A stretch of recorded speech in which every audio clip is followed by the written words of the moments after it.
Red hot comic book movie news. Defenders of the Earth. Defenders. The Weekly Planet. The Weekly Planet. Welcome back, everybody, to the Weekly Planet podcast, Mason, where we talk movies and comics and TV shows. My name is James, also known as Mr. Sunday. With me, as always, my co-host, as mentioned, as I do every week up top, Nick Mason. You changed one thing in the opening there. I don't know what it was. I don't know either. You changed one word, or you changed the timing slightly, or you moved a word around. Yep. And it's thrown me completely. This is going to be the worst episode we've ever done. I figured it out.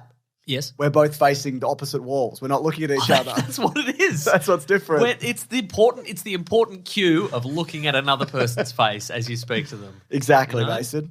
And that's a lot of movies is that, isn't it? We should do it fighter pilot style, or bobsled style. Absolutely. We're both facing forward. Tandem parachuting? Yeah, I think so. Yeah. It's a two-person Yeah. something. Well, I you mean, know? that's what we haven't done is, we haven't explored all the options of just stupid stunt podcasting. That's which true, we yeah. definitely should have done. Our pals over at Auntie Donna have done the car podcast. Yep. They've done a boat podcast. Yep. We should do just stuff that isn't going to work, and we have to throw away the audio. you know? Interesting. I like this idea. Pretty I like good, putting right? a lot of effort into a thing that doesn't work. Right? You know I love that, Mason. But also what we could do Yeah, is not do it and say we did it and we lost the audio. that's true. You know? Perfect. Okay, cut all this. Some sad news, folks. Yeah. We did record this on the International Space Station. That's right. But Buzz Aldrin... Facing different walls. That's right, but Buzz Aldrin lost the audio, so... typical as well. Yeah. And he told us the moon landing was fake. It's true, he did say He that. told us. Yeah. Yeah. And Yeah. he wasn't joking. It was sincere. It was very sincere. Yeah. We didn't even ask. He said it unprompted. I think he's just got tired of living the lie, you know? That's cool. Yeah. Mason, Hello. speaking of living a lie, Oh, yes. the people in Hollywood. One of the things we're going to talk about this week, and Okay. there's time codes below, they're not paying people enough. That's And they're true. lying and saying that they are paying enough. That's one of the things we're going to talk about. Oh, yes. We're going to talk about Tom Cruise stepping in to negotiations. right. We're going to be talking about how Aquaman 2 is in an interesting state Interesting. for multiple reasons. We're going to get into Blue Beetle. We're going to get into some movies maybe being delayed. We're going to be talking about Masters of the Universe for a second time Wow. in a week. Oh. You know, perfect timing because we covered it in Caravan of Garbage last Thursday.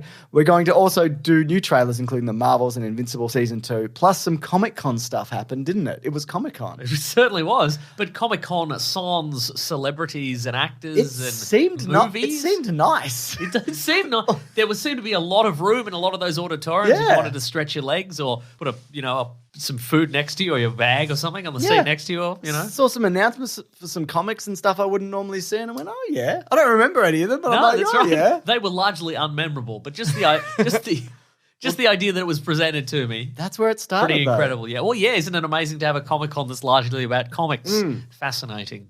Indeed. And then we're going to get into the two big movies of the week, Mason. That's right, folks. It is Barbenheimer week. That's right. And I'm going to do that joke where I go like, we're going to talk about the one where a person has an existential crisis and maybe it's the end of the world or whatever. And then Mason will say, and then we'll do Oppenheimer. That's going to Nice. come up in the show, isn't it? Yeah. Yeah. Because you flip it. Oh. You flip it. Was Barbie about the end of the world? Well, in some ways it was. Interesting. Of a world. Oh. There was a lot at stake. That was a lot of There's stuff. a lot at stake, Mason. It's true. Let's get into this. Time codes below. All Thank right. you, Collins, for putting them there. Variety is saying that Warner Brothers are thinking about. Okay. Wow, we're just a couple of gossip hounds now. We certainly are. Pushing the release dates of Dune Part 2, Dune. That's right, The Color Purple, and Aquaman 2. Now, this is very early days, and the reason, of course, this might not be happening is the stars in these movies. And Color Purple and Aquaman. What is this? The bloody what's the basketball team? And they have the LA Lakers, they have the Charlotte Hornets. Charlotte Hornets. Yeah, that's good. Those colors. That's pretty good, actually. Yeah. Well done. Thank you. Because they need, there's big stars in all of these. If you don't know, The Color Purple is a remake. Yes. And this one, and Oprah Winfrey's behind it or whatever. So you've got all the people in Dune and The Color Purple and Aquaman 2. They can't promote any of these big movies under the strike regulations. That's true. So Warner Brothers are like, maybe we shift these then. Except Blue Beetle, we're just going to push that out. That's coming out no matter what. I wonder if anybody's gone, hey, what if we just did a switcheroo? What if we got What if we got we get Oprah to promote Dune? Yeah. We get Timothée Chalamet to promote The Color Purple. Okay. Jason Momoa can do. He can still Aquaman. He can just do Aquaman and Dune. He can do both because he's probably in both. Oh, he is in both? He is in both. Probably? He'll be in the next one, I imagine. He'll be in the next Dune, I imagine. Dune I think 3. he's still dead. Okay, he's still dead? He's still dead. They'll in Dune probably 2. check in on his corpse, though. That's won't right. they? And he can give a wink like, Yeah. I'm not really dead. I'll be back for the next one. Ding. So, yeah, I'd imagine a lot of movie studios are considering this because so much of their movie, and we've seen that in the releases of the two this week.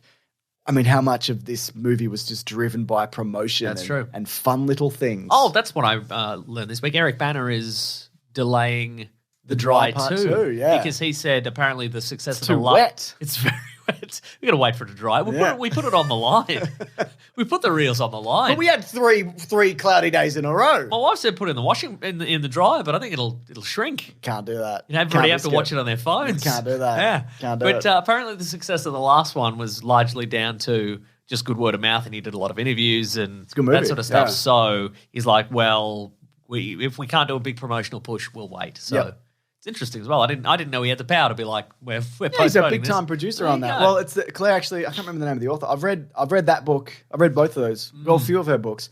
What's the name of the author? Claire did an interview with her on her that's show. right. Jane Harper. Yeah, There we she's go. very very nice and really talented author. Some say. Yeah, I say that. and she said, "Go ahead with the movie." And Yeah. Barrett Banner was like, "No, I won't do it. this is out of your hands now, Harper." I'm Eric Banner. I was Pointer. Yeah, I still am. That's right. I can still do it.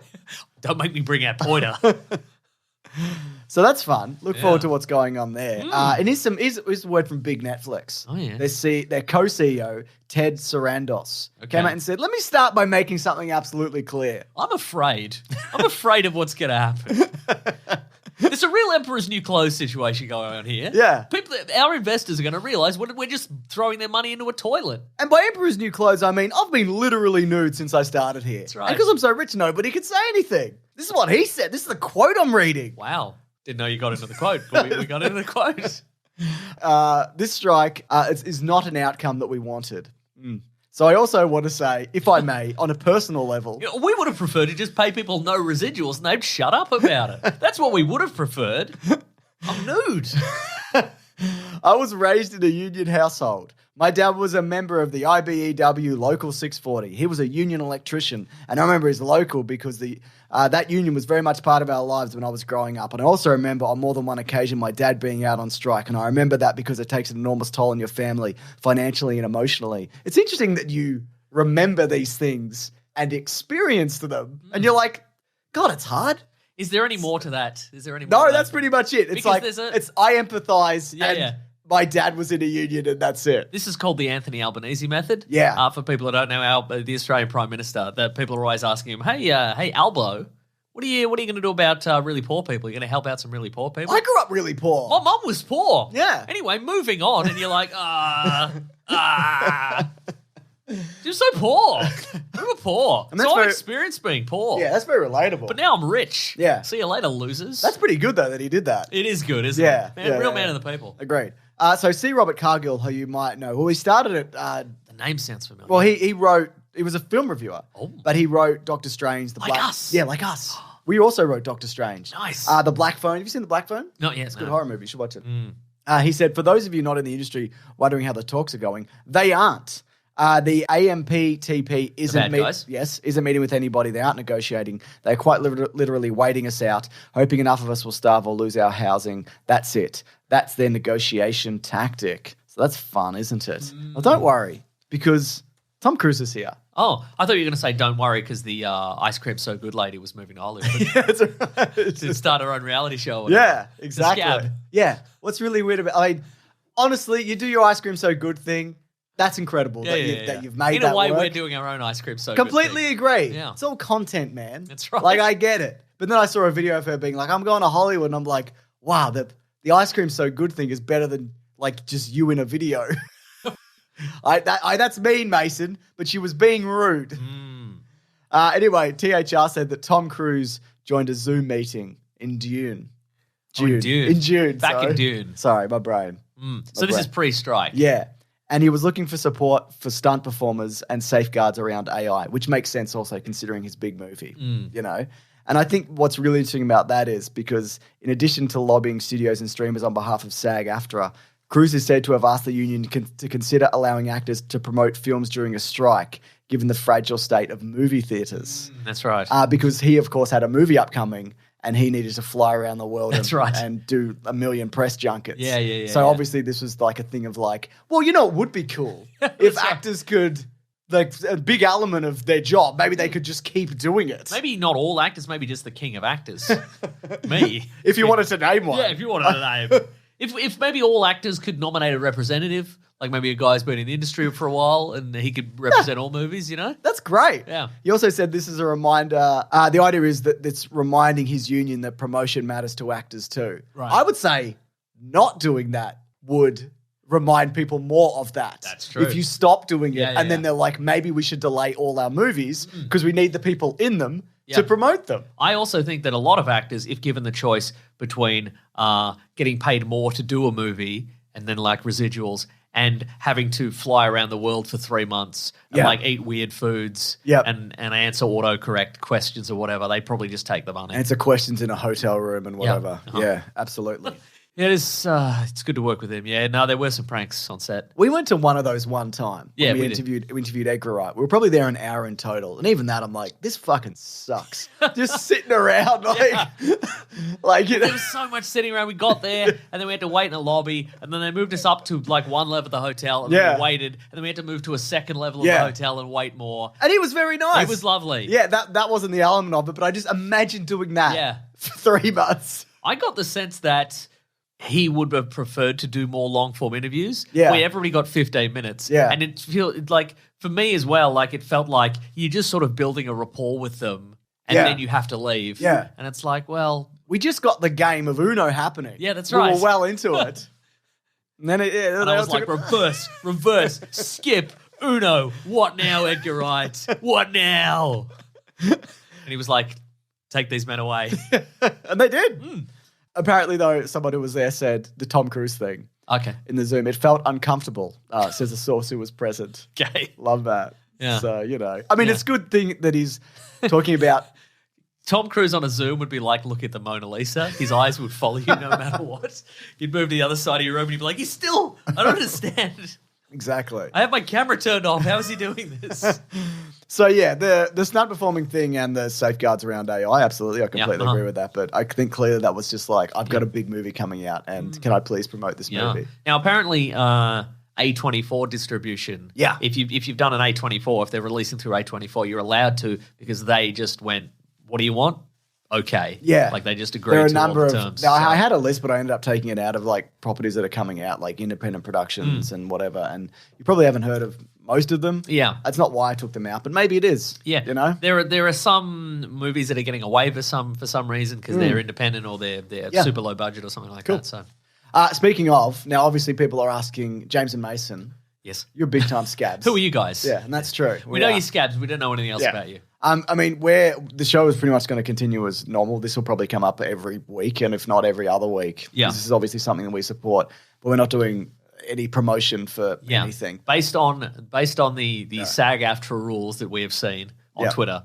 We're not in anything. No, we're not in anything. We're in it for ourselves. That's exactly right. But apparently we are allowed to still do in solidarity. Yeah. We decided we would follow the rules. But we're still allowed to review. But if a company was like, hey, do you want money to say hey, why don't you check out this movie? Well, we can't do it. So or we'll do it, but we won't tell you we took the money. that's right. And if you see an ad appearing, it's ironic. And we did it as a joke. Or we did it a year ago. Yeah. Well, that's the thing. So we've got one for, what is it? I recorded one for Secret Invasion, like, I don't know, like a month before it came out or whatever, whenever I recorded it. That, I guess, that finishes this week. Yep. So you might hear that. Yeah, but I think that's pretty much it. I don't think there's anything else in the, like, that we've pre-recorded. But I did check because we're like, well, this is a big week for reviewing movies. And if they were like, you can't review anything, we're like, well, what are we going to... Also, we're going to recommend that nobody goes to the cinema ever again. Yeah. In solidarity. Yeah, That's nice. not us, though. No, that's right. Because we like going to the movies. Yeah. Yeah. Oh, and also it'd be nice if the cinemas were empty. Oh, so busy this Stretch week. out, right? So busy. Oh my God, I snuck in because I was like, I got to see Barbie Wednesday night, and then I'm going to see Oppenheimer Thursday night. Yeah. Barbie got in by the skin of my teeth. Yep. One seat by Yeah. itself, and I'm like, whew. Absolutely. Thank God they didn't have more friends, and I have no friends.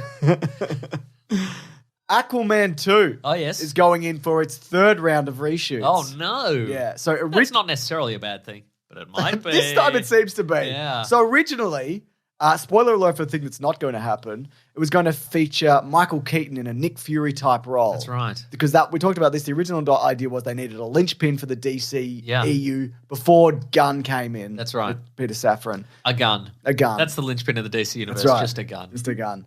And not an important gun. No, not like the gun that shot Batman's parents. No. Just a gun they found. Yeah, that's right.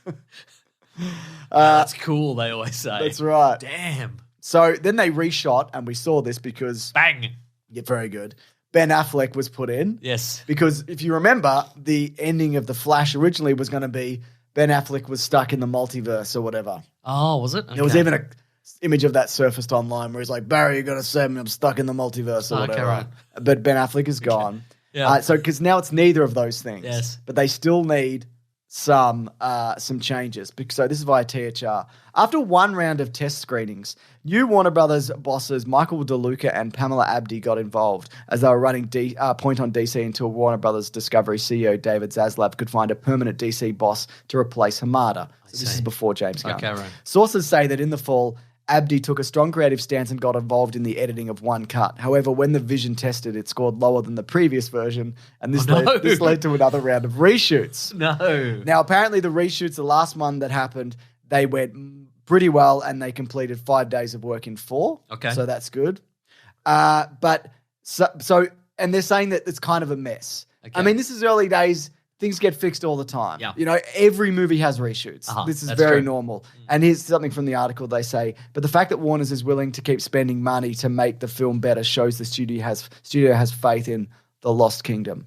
Or it's that kind of like sunk cost It's situation. panic editing, I think. It sounds a little like panic editing. Yeah. They're like, it sounds like somebody's gone in the room and gone, just see how well the Flash did? Not well. Look, we're going to fix this. What did the... We're taking out all the Batman. That's right. What's the opposite? Yeah, What's the opposite? Well, I mean, Batman's in the sky. Water's still good. Water's still good. Okay, what else can we do? Like, I think it's very much a case of like, what did the Flash do wrong? We're going to take all that out. We're going to put in new stuff. Yep. When it's just a case of, have you poisoned your brand entirely, or is it, do people remember Aquaman 1 fondly? Yeah. Probably. Do you think this Aquaman movie is going to be set in the new DCU with Superman Legacy, and they're just going to leave everything as it was, so the Flash is going to stay in whatever situation occurred there? Yeah, I think so, And they're going yeah. to move forward. Yeah, I think so. And so Aquaman 2 will just be like, this is the DCU Aquaman, I think guess. so, yeah. Yeah. Yeah. And they'll say that, or they just won't mention it. I think they won't mention it. Yeah, cool. Yeah. I think if I, based on the reaction to The Flash, I reckon they do not want to touch multiverse stuff ever again. And they shouldn't, No, I don't think they should. because they fucked it. They basically. really did. I think he might just pick himself up from that alley that he was in. Yeah, And just start Aquaman 2. Sure. And they just won't bring it up again. absolutely. Or maybe they'll set entirely in the alley. No, it's in the alley at the start. Yeah. And it cuts, and it's like it starts, and he's in a puddle, and then Barry goes, "Oh no, he actually drowned. He drank too much alcohol, and he really drowned." And then it fades to black, and then it goes, "Meanwhile, in a similar but other univerce." Oh, and then it wow. cuts to Aquaman Wow. in another universe. And he's at his doctor's office, and the doctor's like, "You better quit drinking, Aquaman. Yeah, Your liver's gone to hell and cactus, back." mate. It's absolutely cactus. So off the back of that getting reshoots, Blue Beetle has been denied 2 days of reshoots. Oh, because they blew the budget. No, it's because, according to Box Office Pro, it's going to make between $12 and $17 million in its US opening weekend. That seems low. And at the top, its domestic run would be $55 million. And that is at the top. The low is 27. No. So everybody is thinking that no matter what Blue Beetle is, it's going to bomb. So it could be incredible, and Yeah. it's still going to bomb. It'll do okay on DVD. Haha, just kidding. Maybe they... Just kidding. They'll I'm never just checking press one. Oh my God, the budget of this is $120 million. Oh my God. That's not insane, but It's pretty bad. I mean, Yeah. for that's really bad. That's That is- bad. yeah. That's, Yeah. I thought it was going to Yeah. be like 80. That's bad. All right. I don't know who would think that's good. God damn. Anyway, it's the first movie in the DCU. Get excited. I think it looks all right. Yeah, like same. genuinely. Yeah. But that's not a promotion. No, I wish they hadn't given so much away in the trailer. That is a promotion. They paid me. DC paid me to be like, listen, we made a mistake. Everything you want to see is in the trailer. That's right. Yeah, he's going to fight a red blue beetle. Yeah. Man. Let's move it along to another bit of news. Let's get out of this DC ditch that we're stuck in. Okay. DC Ditch is a good name for upcoming DC news, though. That's fun. It is, isn't it? So Variety are saying that a movie based off the Masters of the Universe toy line has been shelved at Netflix. So apparently Netflix have spent $30 million on this project already. Right. So they did a She-Ra series. Yep. They did Masters of the Universe Revelation. And there's another more kid-friendly there's another one as well. It's like so a they've done 3D 3 animated. already, and this was going to be a live action movie. Okay, but this is off the table now. Yeah. Okay. It's gone. So other knowledgeable sources estimate all-in cost for development at twice that figure. $60 million is a lot for nothing. Sure is. You know? Yeah. Not even one piece of concept art. Yeah. I mean, I'm sure there is concept art, but they even cast, there was 2 different He-Man at one point. They went Noah Senti, the Atom guy or whatever. It was in Black Adam. Noah Send something. He was the Atom. Adam Smasher. Adam Smasher. Oh, whatever. okay. Yeah, he's that charming. guy. Yeah, I Okay. agree. He could have been. Right. So he would have been. Was he going to be He-Man or Prince Adam? He was He-Man, and then another guy, and then he left, and then they got another guy. Okay, so they weren't two sides of the same character. They were They're separate. two big men. Okay, Could have been right, He-Man, yeah. Yeah, sure. It hasn't happened yet, but we talked about Masters of the Universe last week, the original movie. That's right. And I make a comment which some people might perceive to be inflammatory about the character of He-Man. Oh yes, and his orientation and his I'm waiting pink for shirts I'm and his, waiting his for furry it pants. to get. By the way, I just want to point out, not derogatory, just a fact. Okay, all right. And I'm just waiting for that to get caught in the algorithm, and that's gonna just come back at me like a big wave of people who are not our viewers or listeners, but like He-Man a lot. Yes, but in a specific way, they like He-Man as they like him and they're angry about it. Yes, yeah, those guys. Yeah, we've met him. So that's gonna roll back our way, Mason. Yeah, get ready for it. Right. Here we go though. Trailers ahoy!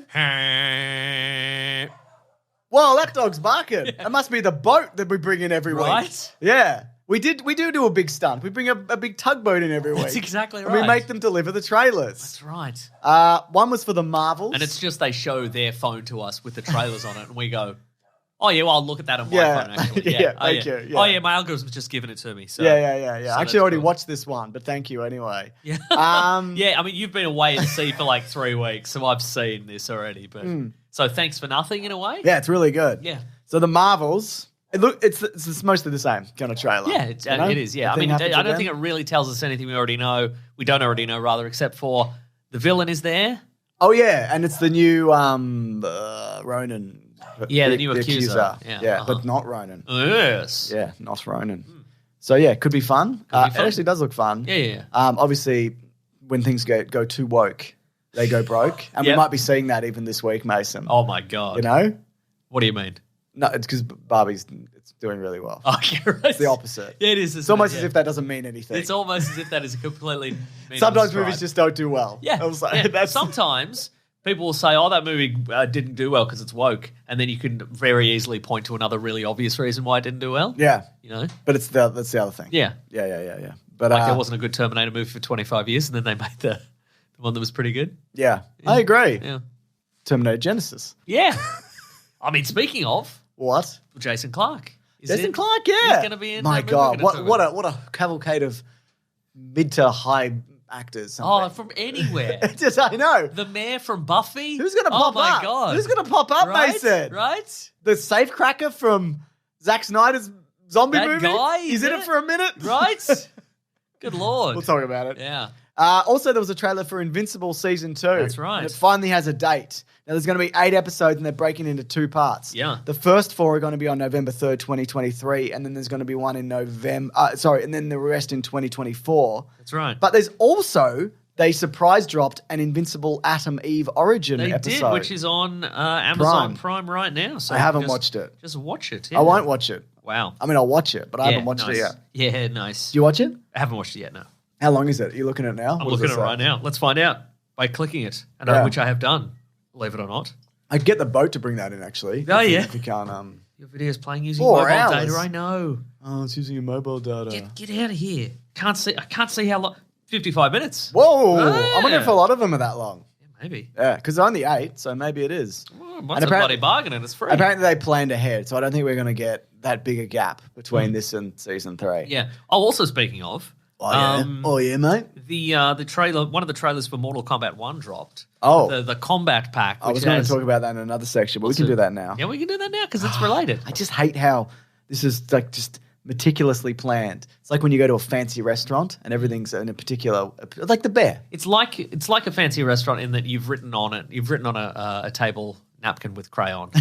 There, that's how you've built that. But anyway, the trailer for the combat. I need pack, more juice. The expanded. That's what I yell at the waiter. Expanded roster for Mortal Kombat 1, and in the past they've done a bunch of.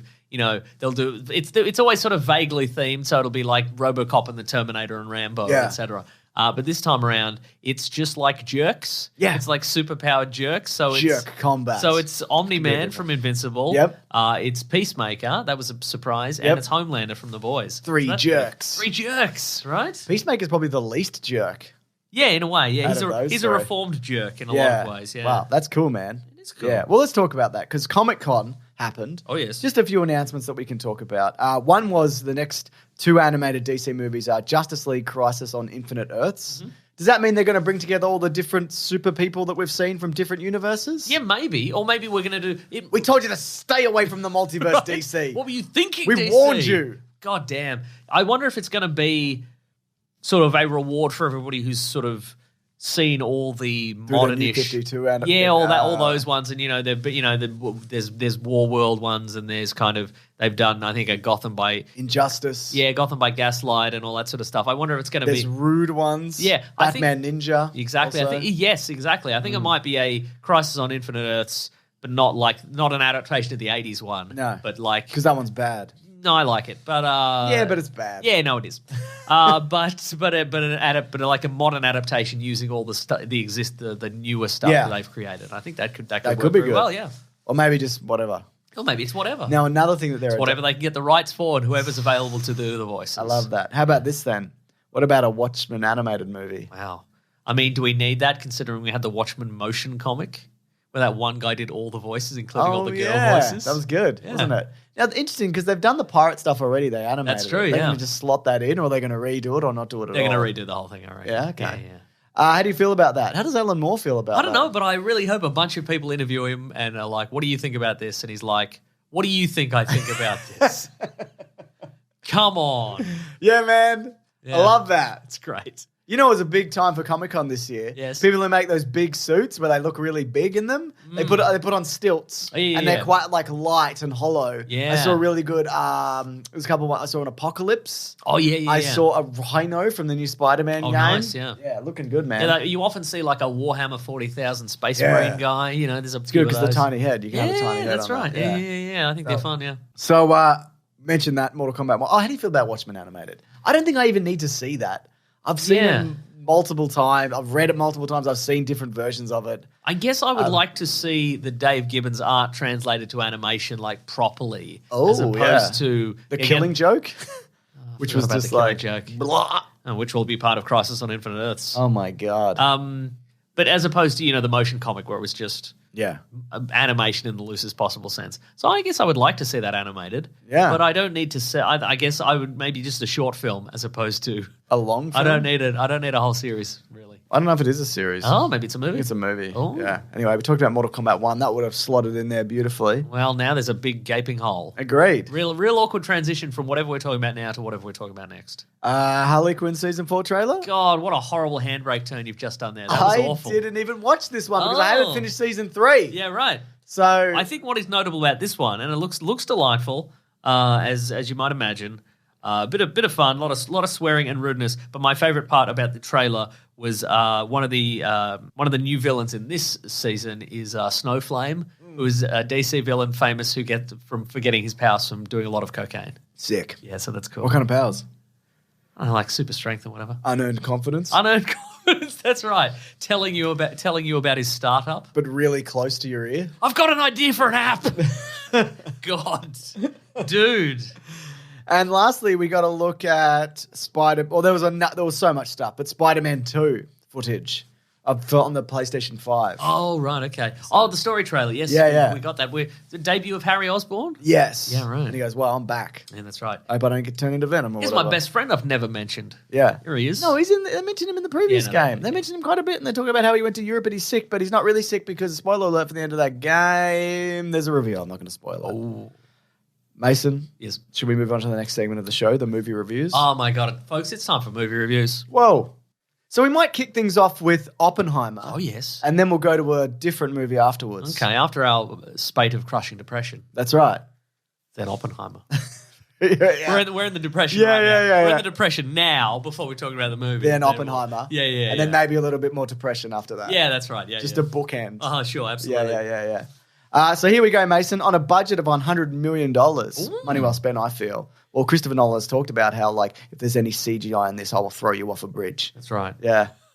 Though you see him in interviews, he's having fun, isn't he? He seems to be having fun. There's a very fun, speaking of autocomplete interviews, Yeah. there's a Robert Downey Jr., He's been a goof. Christopher Nolan. He's in the chair the wrong way at one point. Yeah, right. Yeah. Robert Downey Jr., not He would Christopher never. Nolan, he would There's never. only one way to sit in a Yeah, chair, yeah. and it's one foot over the Yeah. knee. Also, very wise call getting Robert Downey Jr. and not Cillian Murphy in that role. I don't. Yeah. Although Cillian Murphy some years ago did a very good iconic roles video where he went through all his, 28 Days Later and Sure. Peaky Blinders and so forth. And that was very nice and insightful, but it wasn't wacky. No. You know? He doesn't do that. Yeah. Anyways, budget of $100 million at the box office on its US opening weekend. It's going to make around $77 million and also $90 million internationally. It's going to bring in around $165 million. Now, I just want to point out, like, this is second to Barbie in, like, a long way, but this is a big deal. This is a big deal. Especially considering, like, it's good numbers considering it's a really long run time. It's got a very specific audience. And It is twice the runtime of Barbie. Twice the runtime. Barbie's about 2 hours, Yeah. so it's about an hour longer than that. It skews probably a bit older, and that's also like the rating of that alone. So it's interesting that a movie like this can be so big. And it's also interesting that when you look at the movies that have done well this year, when you look at Guardians, when you look at Spider-Verse, when you look at this, when you look at Barbie, it's almost as if you bring in people with a specific creative vision and you allow them to make a version of something they're passionate about. Yeah, that's true. And you pay them properly. Yeah. The result of that might be a thing that then brings you more money to the studio. It's just something to think about. Sure. That's to anybody. I'm just It's throwing true, that out yeah. there to the universe. Yeah, what was I going to say? Also, for $100 million, that's a bargain when you factor in just star power alone. Who's in it? this movie. Everybody's in this We're movie. going to rattle that off. Yeah. But I don't want you to miss out on telling us what you think the story was. Here we go. Yeah. Let's do a wacky take on the development of the atomic bomb. Here we Woo! go. Bit of fun. Yeah. Let's have a bit of a muck about. Did you like the bit where he turned back to the guy who made him make the atomic bomb, Matt Damon, after it went off, and he went, "Big enough for you, bitch"? That's right. What did you think about that I bit? love that. I Yeah. thought that was cool. Yeah, it was cool. It was very They've taken cool. some creative liberties there. Yeah, that's right. He didn't call him a bitch in the original That's right. real life thing. He said something racist because that would have been the style at the That time. was the time, yeah. Anyway, go on. Oh, anyway, okay. So this is based on a book. It's a biography of one J. Robert Oppenheimer, the creator of the atomic bomb, or the man behind the development of it, I should say, and his various escapades and being a rotten bloke. Yeah. and just The conflict. the conflict. Yeah. And it's I think it's a very compelling watch. It is. 3 hours. Now, Robert Downey Jr. called it the best movie that he's ever been in. Wow. Is he a liar? Well, I think it's one of his best performances. yeah, I mean, in Doolittle, he pulls a set of bagpipes out of the butt of a dragon. Yeah, but you got to think about this. Have you seen that movie? Yeah, but what I think is interesting about Oppenheimer is he pulls an even bigger set of bagpipes out of an even bigger And he goes, dragon. "Big enough for you, bitch."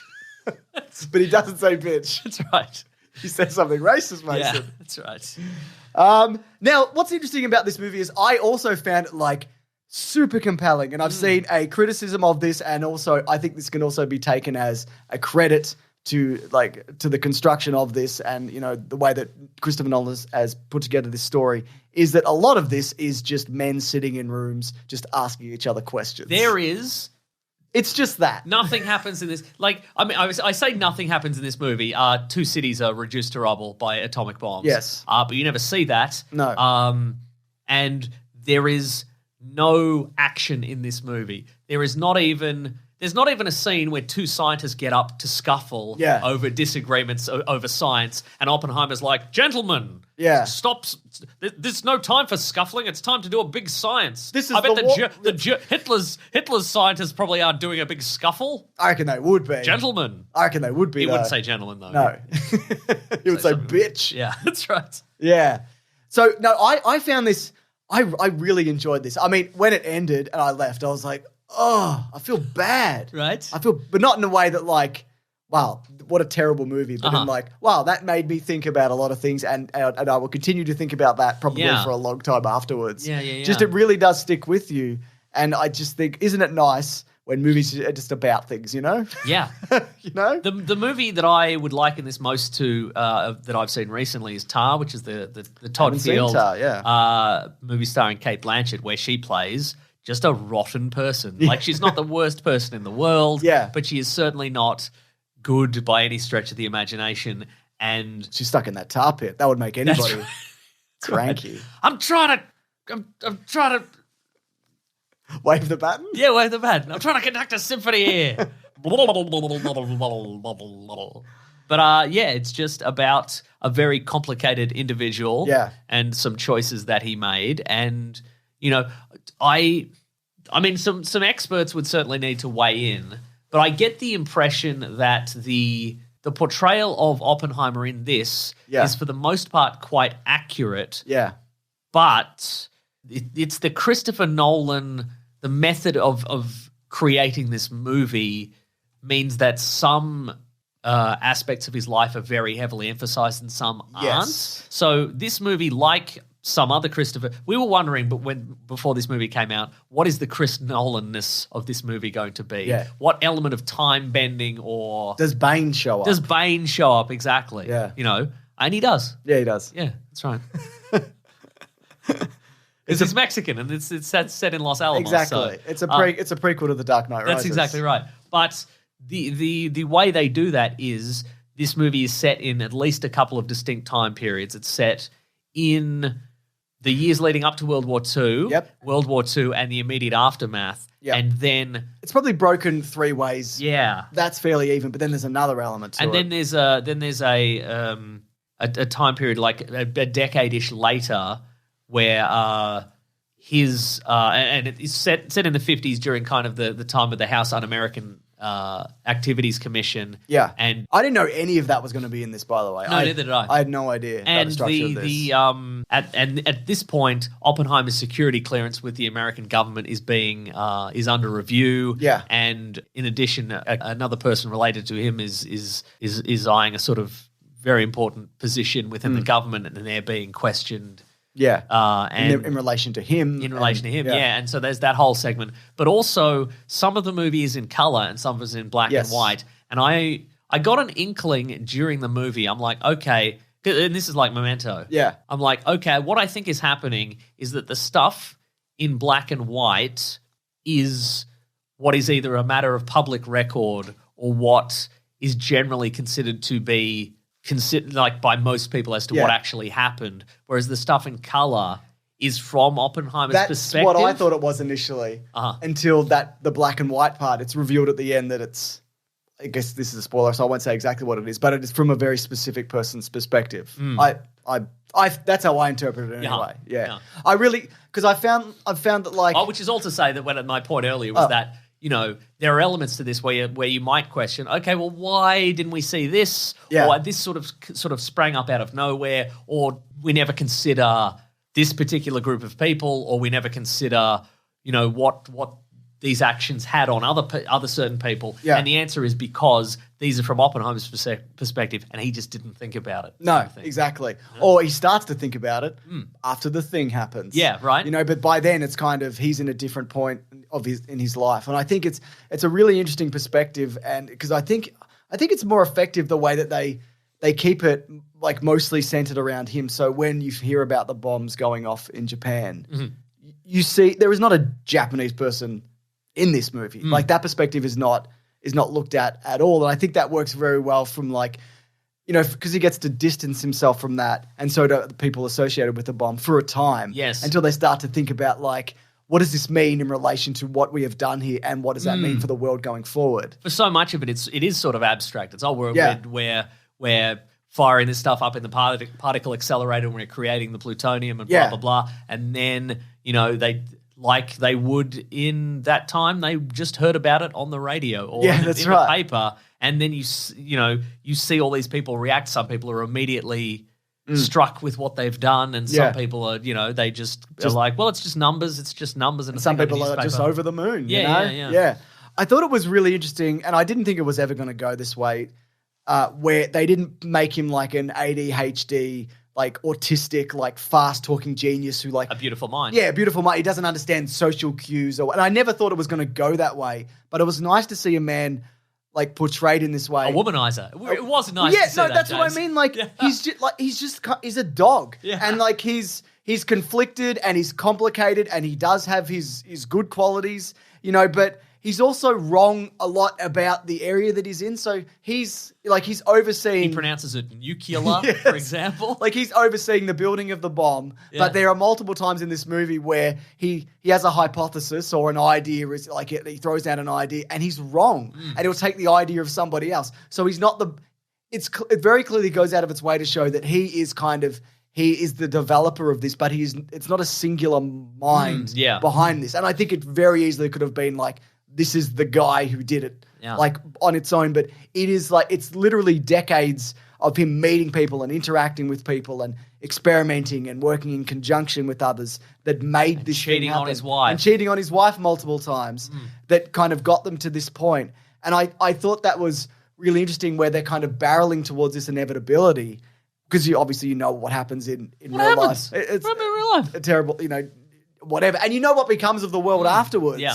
And there's like, for a lot of this, it's kind of this triumphant thing that they're moving towards and they're racing against the clock because they're pretty sure Germany's also developing a bomb at the same time. And then it gets to the point where Germany, you know, they retire. They step out of the war, Mason. Oh, sure. And then they just decide to go, I guess we have to use this anyway. And it's just like, I just found it really I think we'll have complicated in a really fascinating way. Spoilers, but I think, you know, people will talk about how do you display evil on screen. Yeah. And there's some elements in this, just some, it's not about, you know, we don't see Oppenheimer with, you know, devil horns and, you know, a wall of fire behind it, but there are some lines of dialogue from characters in this movie where you go, oh, this is just not Oppenheimer necessarily, but just a character where you go, oh, you're a monster. Yeah. And here's just a casual phrase you'll say, and you go, oh, that's okay. Yeah. You are callous and unfeeling, and you're gonna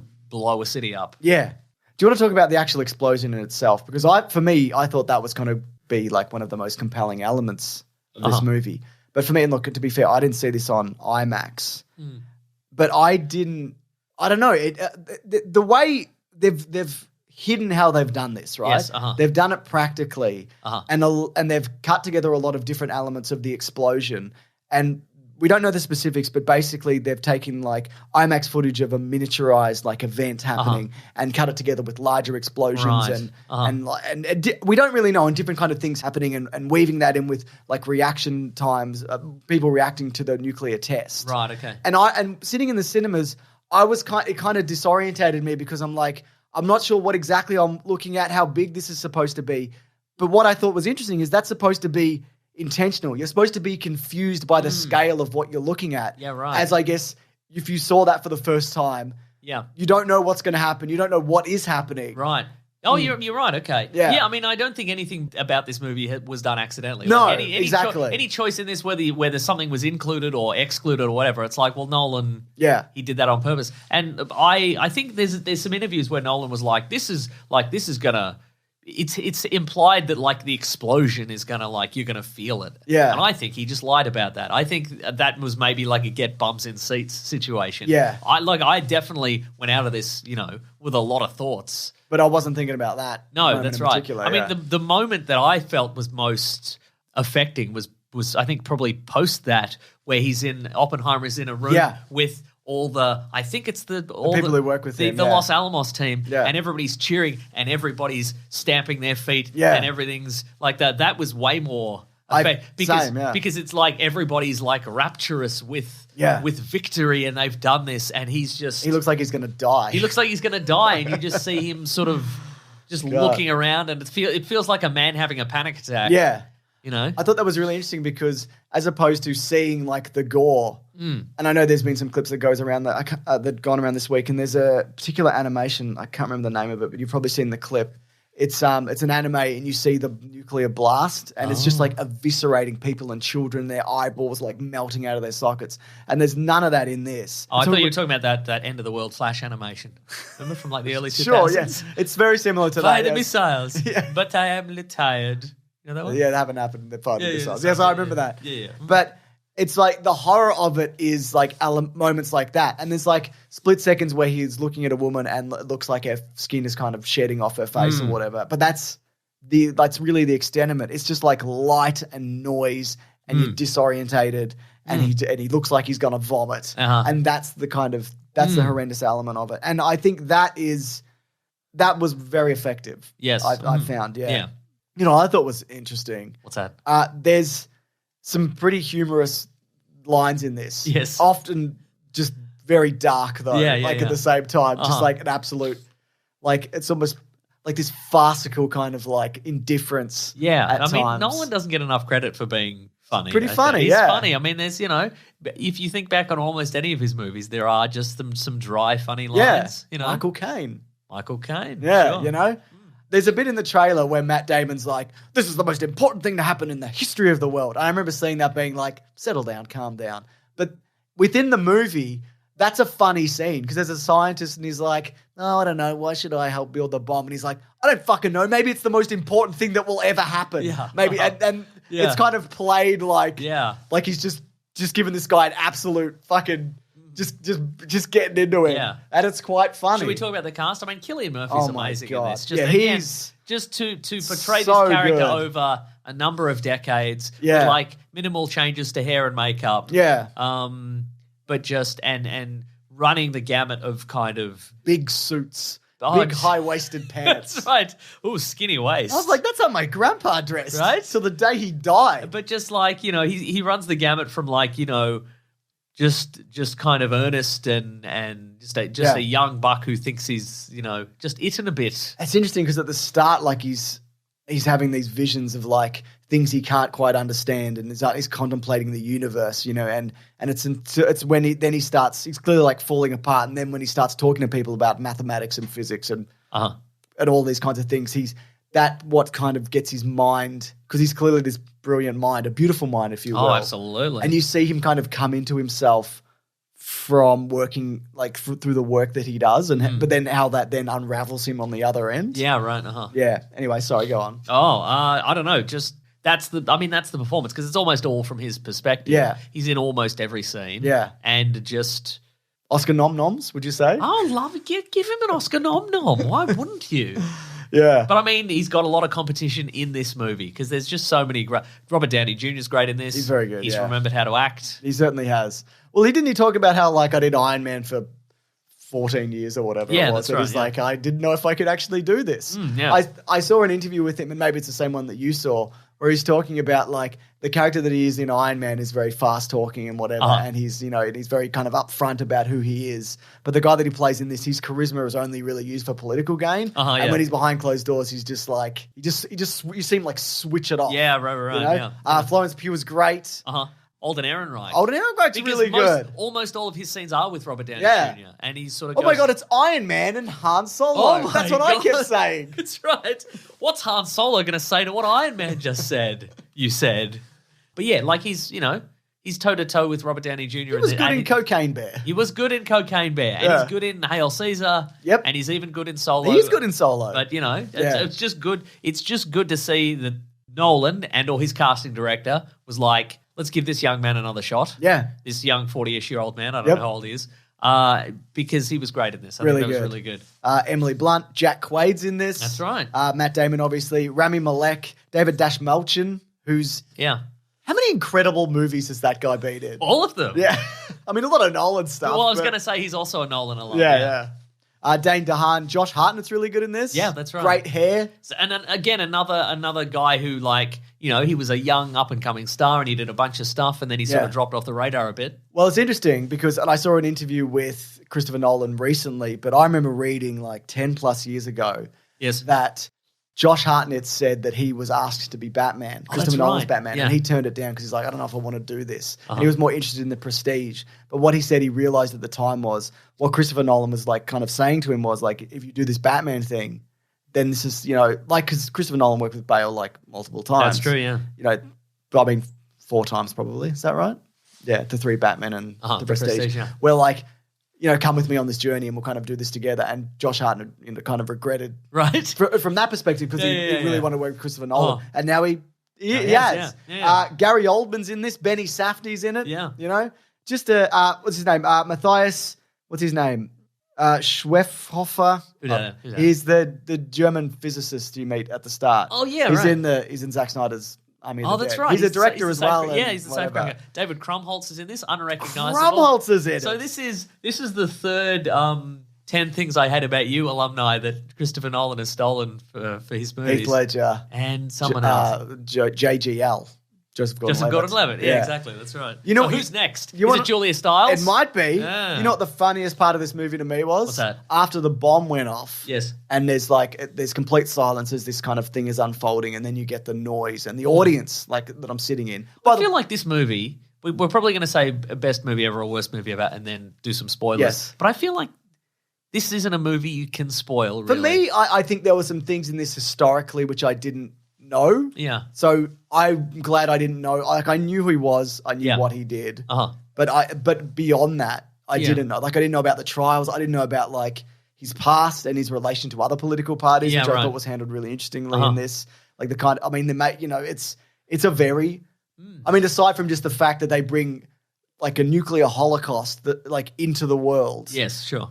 There is a lot of politics outside of that which plays out. That's true, yeah. Which also then ties into things yeah. later. Anyway, as I was saying, so the bomb goes off, the audience is completely silent. Most people are just wrapped up in this. I look in front of me, and there's a guy with his phone up to his face just doing Pokemon Go. Oh, wow, Pokemon Gym near your local cinema. I thought you were going to say he was looking up Robert Oppenheimer on Wikipedia. But that's the guy. Oh, this is the guy. This guy's real. This guy's real. I think also like in a worse movie. Yes. I think it doesn't go out of its way to be like, nobody sits down and goes, the nuclear bomb is bad, which it very clearly is. Like it's a fucking horrible invention and it should obviously have never happened. It's been nothing but a fucking like blight on humanity since it happened. So I think it's interesting the way that they do a lot of wonder and awe in relation to that technology and the persistence, and it is a race because they think that they need to beat the Germans to this. And there is definitely an argument to be made there where if they hadn't have done this, you know, maybe the Germans would have got to it. Well, they didn't know. The Germans weren't as close as they thought they were. And then, of course, it's the idea of like, did they really need to drop these bombs? Probably not. It turns out in hindsight. But I just think... Oh, YouTuber, not a guy. Got a great video on that. Has a great video on that the droppings of the bomb, And, you know, and not only that, where it's like, why would you drop 2? He would be the person, I think, to ask about how accurate this is to... Yes. Because I think he did a lot of research on Oppenheimer before his video. And I think I'm going to watch that again, actually.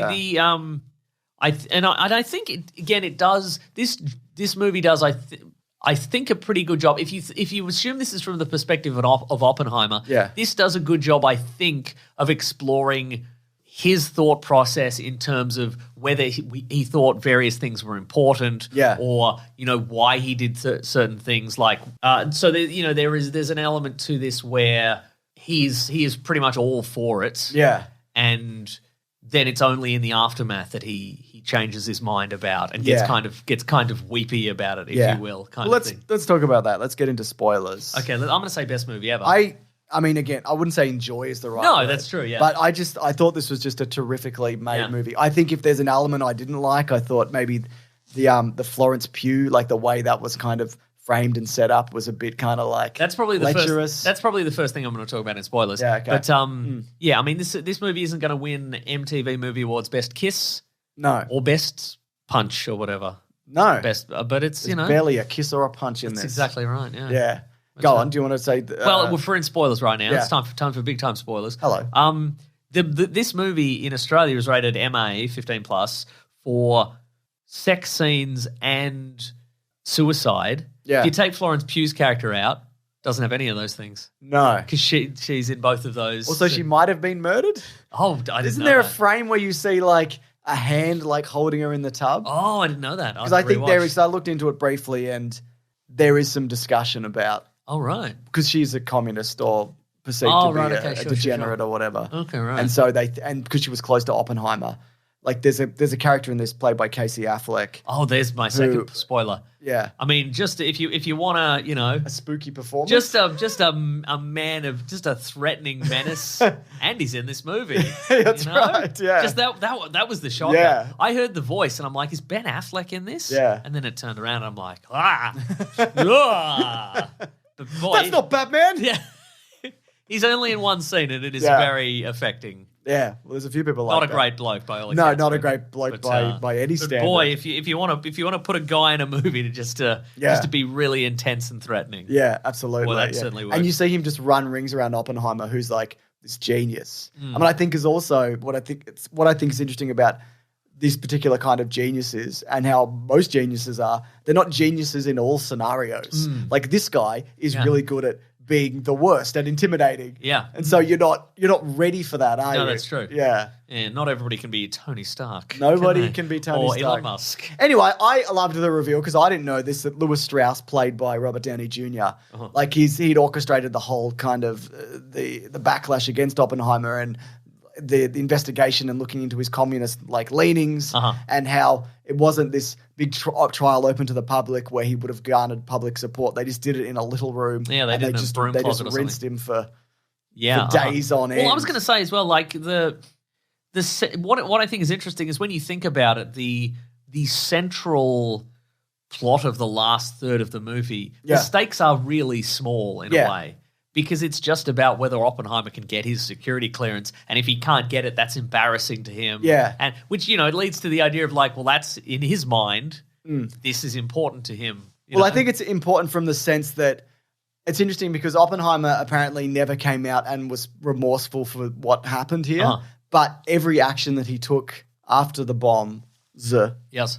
was a step in the direction of nuclear disarmament and okay. also making treaties. And he realized that, well, it's in the movie, that any bomb that they make from, any new bomb they make, and they talk about the hydrogen bomb, they plan to eventually use. These aren't weapons to store. Right. These are weapons to test and use on real people. And he becomes aware of that like they were never not going to drop this bomb. Right. Like whatever the scenario was, they were just itching to drop it. And one of the funniest moments in this, and it's very morose, is when, I'm thinking you alluded to it before, where one of the generals is talking about where to drop it, played by James Remar. That's right. And he's like, oh, let's not drop it on Kyoto because I honeymooned there and it's really nice. Yeah, that's right. so it's like hundreds of just people saved because this guy went there one time. That's exactly right. Just wild. But he's like, and that's the thing, like this banality of evil of just like, well, hundreds of thousands of people have got to die. Yeah. But not these ones, because I thought it was nice. It was nice there, so it can't be I that went there one. 20 years ago. Yeah. Yeah. I thought also, apparently this meeting happened where he meets with Harry S. Truman, the current president. Not current president, the president then. That's right. And Oppenheimer comes in and he's Current like... president is Bill Clinton. That's He's playing his saxophone. absolutely right. Yeah. And Oppenheimer's like, he talks about having blood on his hands, and Truman's just like, get this fucking loser out of here. Yeah, right, Get this sad sack out of here. And there's a moment where he's like, what do we do with this facility that we built or whatever? And he's like, give it back to the Indians. And he's like, what are you talking about? Like, just like, I think it's really interesting that I think the way that he conducts himself, and Oppenheimer puts on this persona in public, and he's like joshing in hearings, and he's kind of this public hero for this thing that he did. He stopped the war and whatever. But the hearing that he put himself through, and he didn't really defend himself, it is this kind of like self-flagellation because he knows that he did a fucking awful thing. Yeah, right. And even if it was for a greater good, because we don't really know the outcome of what would have happened if it wasn't. Maybe something worse would have happened. Yeah. Maybe something probably better happened. It seems like he put himself through a lot of this stuff because he fucking hates himself. Yeah, right. Well, I mean, maybe.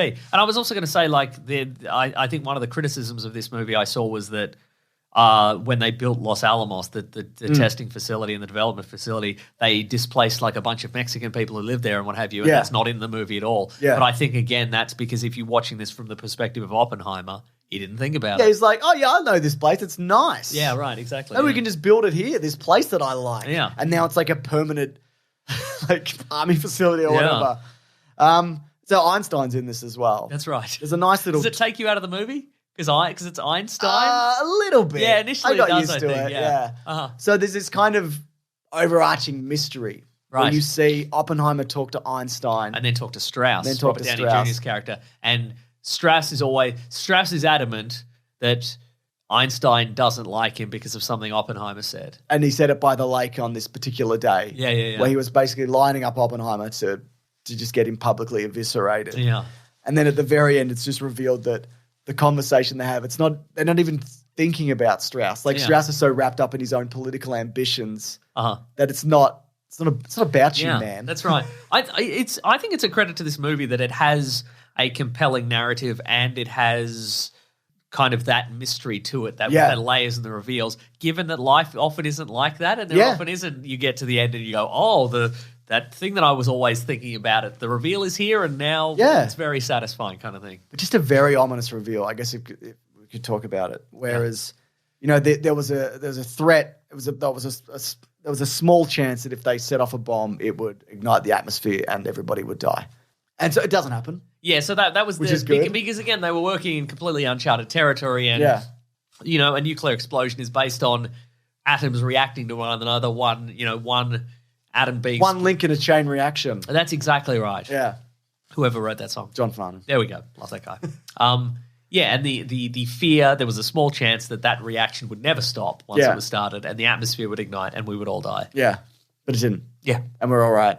But are we? But are we? So the final line is like, when he's speaking to Einstein, you find out that he's like, well, actually, it feels like there really is something set in motion where we're going to destroy each other with nuclear weapons or whatever.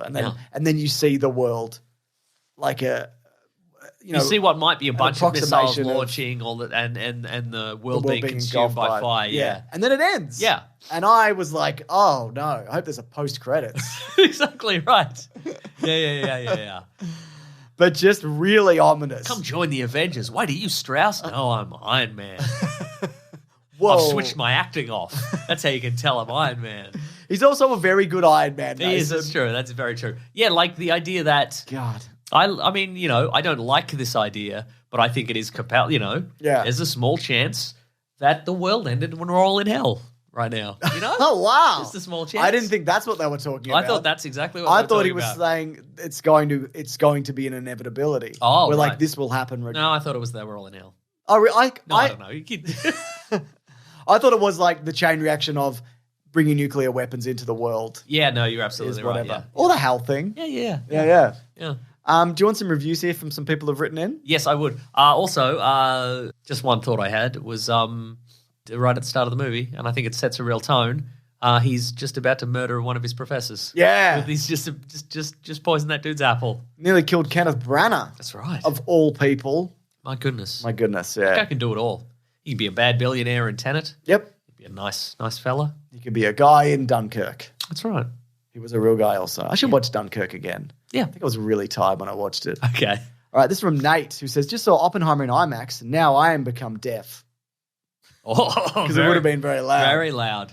You know what? I appreciate it. I don't know if Nolan... Talking about the audio? Yes. I don't know if Nolan listened or he just decided to go a different way. Or he decided to listen. Yeah, maybe he decided to listen. To his movies. That yes, that's right. It was nice that I could hear all the dialogue. Yeah. Because my God, if I couldn't hear... If the audio mix was the same in this movie as it was in Tenet, I would have left, I think. Well, so much of this, it hinges on the dialogue. I mean, it's just dialogue, right? Yeah. And there were even moments in this where they name somebody and I'm like, it takes me a second, I'm like, who are they talking about? Right. And you have to fucking lock into it, Yeah. you know?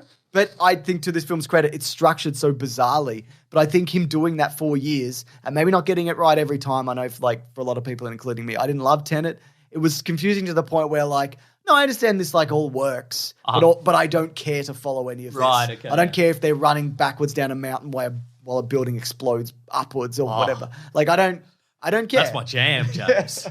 This is from Raccoon Waymond, who says, things I didn't know. Oppenheimer was a bit of a root rat.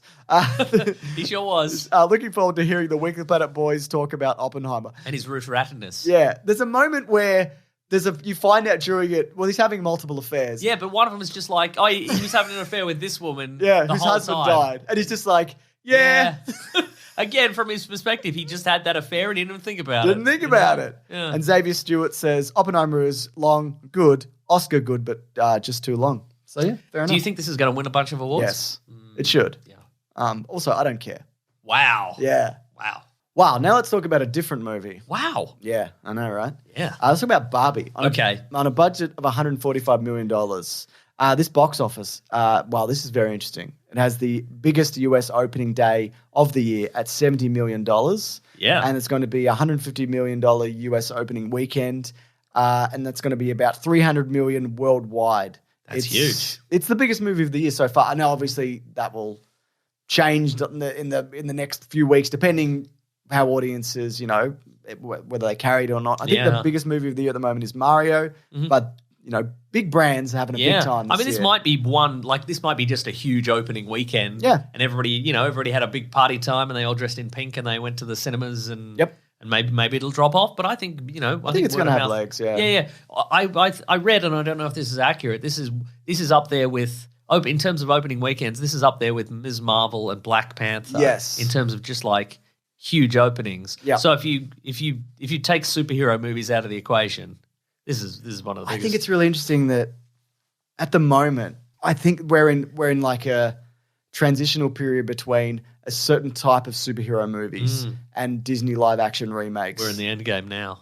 Yeah. That's from the we movie were. Endgame, or and maybe Infinity War. There was this MCU era, and I think we're now just what's next? Yeah. Because Marvel movies, they're not doing what they used to do. That's true. And now this does $300 million at opening weekend.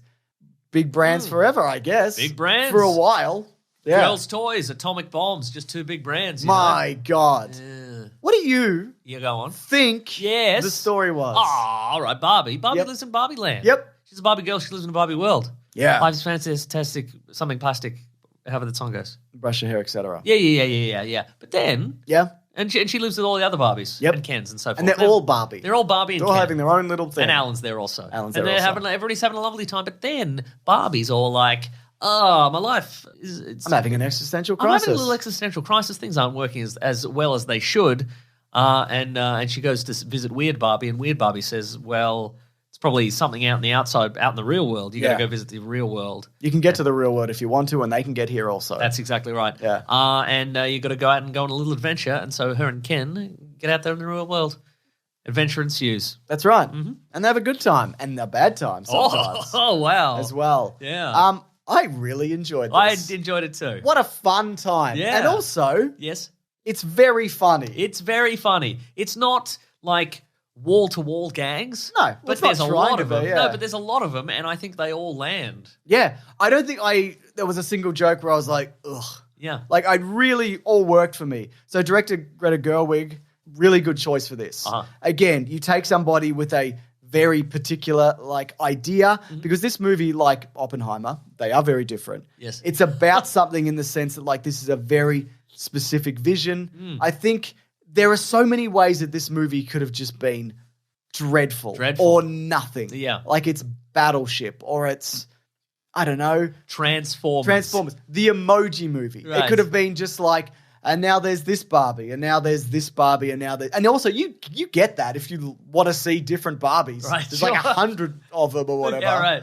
But I just think the narrative of this is very funny You know what and this reminded me interesting. of, and I'm not sure if it's just because Will Ferrell was in it, but it felt to me like Anchorman. Just a stupid premise and a stupid adventure, and everybody's stupid in Everyone's it. so stupid. And it's just a vehicle for, and it's got some meaning behind it. Yeah. And I do not doubt that, for people who grew up on Barbie. Yeah. And there's a particular monologue towards the end of it, which I think probably resonates with a lot of people who played with Barbie as kids and grew up in a world that was not like Barbie's world. Yeah. I think that would, I think that's really interesting. And, I think a lot of people in my showing sort of, it resonated with them and they enjoyed that. But not you. No, I hated it. No, but it was just, I just felt like it was just, even though I don't know anything about Barbie and I don't know anything about the characters or how people played with Barbie or what have you, it seemed like just an accurate representation of that, and also just dumb and so it's a dumb smart movie. It absolutely is. It was very. Like, I think the Anchorman. That's a really good comparison. It felt very kind of sharp, but also just put a bunch of stupid characters in the world and see how they react to that world. I thought that was really interesting. And it was also good? Yeah. The trailer doesn't show the entire movie. No, this went directions that I didn't know, and it's funnier than I thought it was going to be. Absolutely, also. yeah. I also think that, I think I've seen people mention, the aesthetic of this it's really interesting, but at the same time, isn't it just Barbie stuff, but big? Because everything in the world of Barbie Land, they're real world toys, or the sets. Yeah. As in in the vehicles, they're things from the toys that they make big. But and they built them for real. Yeah. It's all real. And apparently at one point they ran out of pink. I don't doubt California ran out of pink paint or something because they used up all the pink paint. I think also, just being it's just the toys but big is selling it short, because doing that, this could look like shit. Absolutely. And also, that's cool. Yeah. So here's two things that are cool. Really small things that have been made really big. Agreed. And really big things that have been made really small. Yeah, man. You know? Yeah. Incredible. I love that sort of stuff. I think also it balances... Ant-Man Quantumania notwithstanding. Yeah. Didn't nail that, really. No, it didn't, No. did it? But otherwise... I think it also balances the way that different people experience Barbie growing up. Because you have even characters within this movie, they react differently to seeing Barbie in the real world.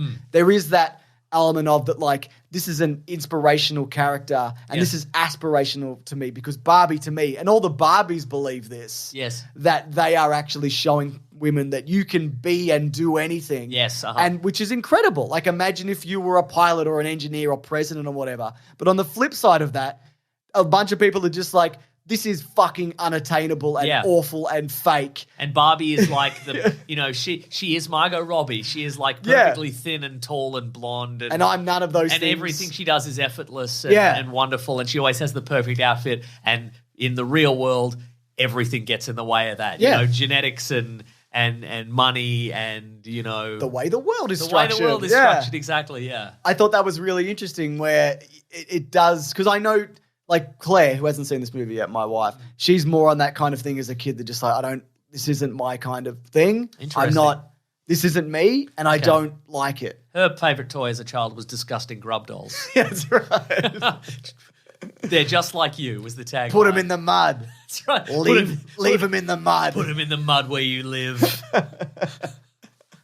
Yeah, so not to get too deep into the plot without spoilers, but so Barbie and Ken decide to go look in the mechanics of the Barbie world and how I love that they just go. It doesn't really matter. It's not important. It doesn't matter. No, I don't care that Barbie Land is real and there's also the real world and how do you get in between them. I don't give a shit. I don't need an explanation of different realms and portals and a magic spell and a ghost or whatever. Because it's Anchorman. Yeah, exactly. In Anchorman, there's no need to explain why all the different news teams show up in an alley and fight each other. Yeah. It's not important. Exactly. There's a pre-existing beef we don't have to think about. But so Barbie and Ken go to the real world, and what Barbie discovers, or what they both discover, is that the real world is nothing like that anticipated. Yeah. But where Barbie finds that is quite confronting, Ken is like, this is rad as hell kind of thing, Their expectations. He gets caught up in the manosphere of it all. That's exactly right, which I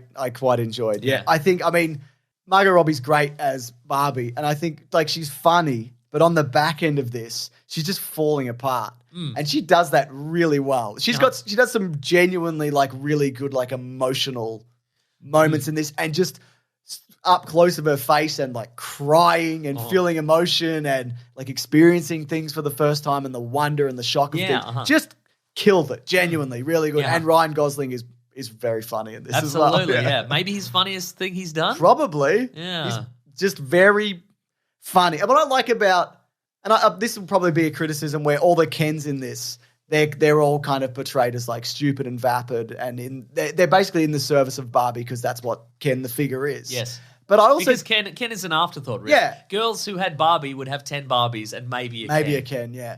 But what I feel like, and you mentioned this, where everybody in this movie is a moron. Yes. Like all the Barbies think that what they're doing is definitively good and they've changed the world forever for good, and the real world is fixed and they are happy with the work that they have done, when it's like the real world is the real world, you know? And I thought that was just the dynamic of all that was really interesting. Yeah, look, we shan't be dwelling on it, but I thought I've seen some reviews that were like, well, this movie's anti-men.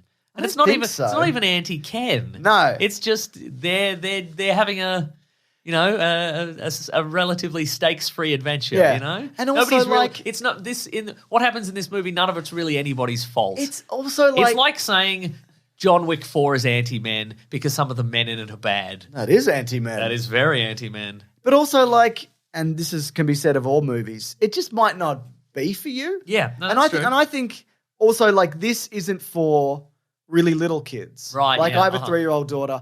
I wouldn't take her to this. I think she'd probably enjoy like the colors of it initially and all of that. But when you get into the back half and it's like weird and existential and like there's like speeches about the real world and like depression and all these things. Yeah. And I'm not and women, expectations of women in the real world. And I'm not saying that like, I just think she'd be bored potentially. Yeah. I might take her at some point, but at the same time, I think if you've got a kid between like maybe 6 or 8 and of whatever gender, I think you could totally take them to this. And I think you'd be selling a kid short to be like, there are elements of this which are too grown up. Because I think maybe there are for some kids, and there's definitely a bunch of stuff that would go over their heads. But I think there's a really interesting discussion to be had about how the real world actually operates here and the way that it's portrayed here. And I think kids are smart. Yeah, and I think you hit the nail on the head there where you said there's a lot of stuff that goes over their heads. Yeah. But like a lot of movies used to do that. There's a beach off joke. Yeah, that's right. It's the Simpsons was built on at least early seasons of The Simpsons was built on. There's stuff for the kids and there's stuff that goes over the kids' heads, and so much of the rewatchability of that sort of stuff was you could rewatch a thing you watch as a kid and go, oh, I get that now. Masters of the Universe, I get it now. That's right. He-Man is okay, all right, wow. I meant the movie, the incredible movie we watched recently. Right. Yeah. There's a fight scene in this. Just out of nowhere. Yeah. That's very Anchorman as well, isn't it? There's a musical number out of nowhere. God, there's some of the use in. There's a particular. There's two fight sequences. Yes. Yeah. I meant the one. The Scott Pilgrim one on the yeah. There's a moment where there's a particular song which the Kens sing. Yes. And I just love that choice. Yeah. And the way they set it up and the way that they were singing it. And I'm just like, God, this is a good joke. Yeah. This is such a fucking absolutely. good joke. Yeah. Yeah. Just absolutely nailed all of this. Yeah. Yeah. And look, and again, great supporting cast. Some of which I don't recognize. Yeah. Like a number of the Barbies the actors I don't recognize, I don't think. Yeah. If you're going to bring up the list, But like a lot of the Kens are fun. Simu Liu is fun. And we got Ncuti Gatwa who's the new Doctor Who. Yep. We got the guy who's in Secret Invasion currently as the evil Skrull. That's right. As one of the Kens. Yeah. So we got Emma Mack here. Michael Cera mentioned. Kate McKinnon's in it. America Ferrera is in it. Yeah. Hari Neff. Isa Rae as the president. There's a great joke where they ask the president at the start, they're like, why are you so great? And she's like, no comment. It's just Ariana Greenblatt, who's in 65, is in this. Oh, yeah, the daughter. Yeah. America Ferrera's daughter. Yeah. Alexandra Shipp's really good in this. That's a spoiler, I won't say that. But just a just a really good cast, you know? Yeah. And a few little cameos. But also, like, there's one cameo in this in particular. Should we do spoilers? Yeah, I'm going to say, not a huge surprise, but I'm going to say best movie ever. I also think... A big week for best movies ever. And Agreed. In different ways, and what a delightful time. I think also, like, if you're probably like, oh, this is, I don't know, Barbie movie, I don't know, is it just man-hating or whatever? It's probably not for you, like, honestly, and maybe just don't see it. And I think that's okay, because not everything... Wait a little bit of time. Yeah. Because the steam will die down from all those videos of people who need content of hating things every week. And then when the smoke is cleared, maybe just watch it on streaming or whatever and see what you think of it. Do whatever you want. Yeah. Yeah. But yeah, what a week. What a week. Anyway, spoilers, big time spoilers for Barbie. Yep. What are we spoiling here? Yeah, it's a great point. Oh man. There's not a ton to spoil. I mean, John Cena's in it. John Cena is in it as a mermaid. You know what that proved to me as well? Like, John Cena pops up and goes, hi. I'm just like, I'm glad this isn't just wall-to-wall fucking celebrity cameos. Absolutely, yeah. It just reminded me of, like, The Flash. Yes, and absolutely. just like, now it's this guy and it's this guy and it's this guy and it's... Yeah. And this movie is... I mean, I guess there are cameos, like, throughout it, I guess. Yeah. But it's more like this person plays a role in this or That's they're true, in yeah. this movie. So I guess it's not a cameo because they're in it for more than one scene. That's true. I thought that was like delightful that it didn't hinge on, wow, this thing, you know? Okay, I guess what we can spoil, and I mean, there's a lot of plot that isn't in the trailers. So Yeah. the plot is, of course, that Barbie and Ken go to the real world. Barbie is sort of shocked at how it's a patriarchy, not a matriarchy, but Ken loves it because he's never encountered this And he loves before, horses. and he has no identity. Yeah. In Barbie Land, but in this place, everybody just respects him and. Yeah. And, I mean, Well, for the they most don't part. really, but he thinks... That's right. Yeah. He thinks he gets it like an inherent amount of respect. Yeah.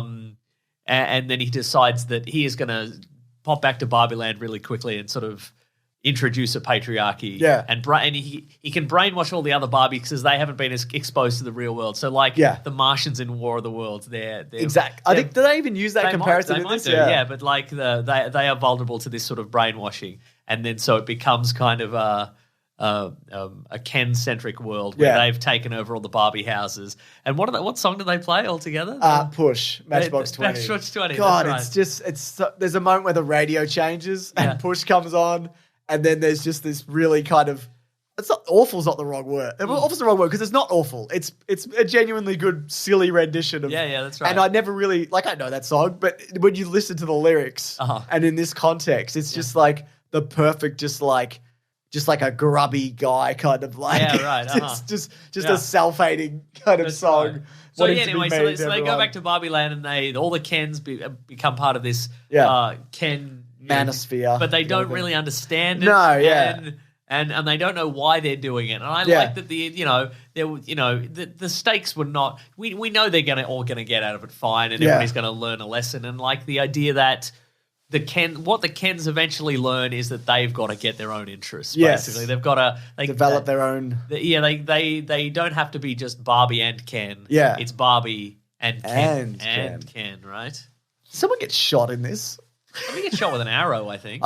Isn't there a moment where one of the board people gets shot in the arm? Is like, there's no guns here, and then he gets shot? Yeah. Did that happen? That did happen, yeah. Okay, cool. I don't think it might have been Will Ferrell. I can't remember. But Yeah. Uh-huh. Yeah.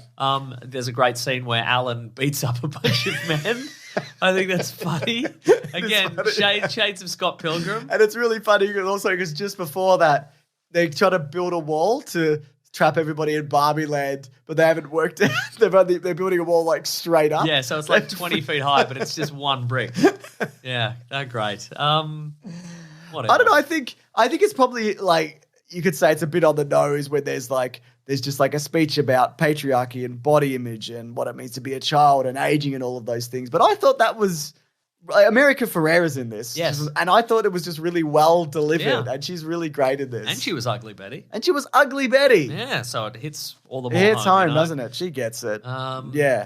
I don't know, just fun bits.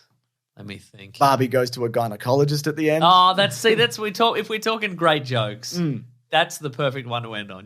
One that kids go, what? Yeah, and you... But that's a joke you can explain to like a kid. True, yeah. You can be like, well, that's... It's a setup to early when she said she didn't have a vagina, right? So, but I like that because you think she's going to go to a job interview, and she's going to become a graphic because I was like, designer what kind of job is this going to be? right. Architect or whatever, Yeah. and it's Oh, Good man. stuff. Do you reckon there's going to be second Barbie? They'd have to be after this, right? I mean, financially, I think that'd have to be second Barbie. But Yeah. what do you put in second Barbie. second Barbie? Well, I don't know. Well, they've talked... It's up to Greta Gerwig, isn't That's it? right. And Noah to Margot Robbie. And Noah Baumbach. Noah as well. Baumbach. Yeah. Well, they I think they're talking about a Ken spin-off or whatever. Okay. So, Anyway, it seems hard to be that buff. But, Would be, wouldn't it? God, he was shirtless the whole time, Yeah, pretty that's much. right, yeah. Because it's a young man's game as well. young And he's in man's his game. 40s, so, Yeah. But got some reviews here. Okay. This one's from Ryan Hunt, who says, just got out of Barbie. Enjoyable performances all around, but missed the mark on the ending by a long shot. Benson Maid said, I'm in Chicago, baby. Still made time for Barbie, then Oppenheimer, though, and pleased I did. Left me questioning everything about being a man in this world and what beautiful things I may have destroyed in pursuit of my dreams. Everyone else went about their day.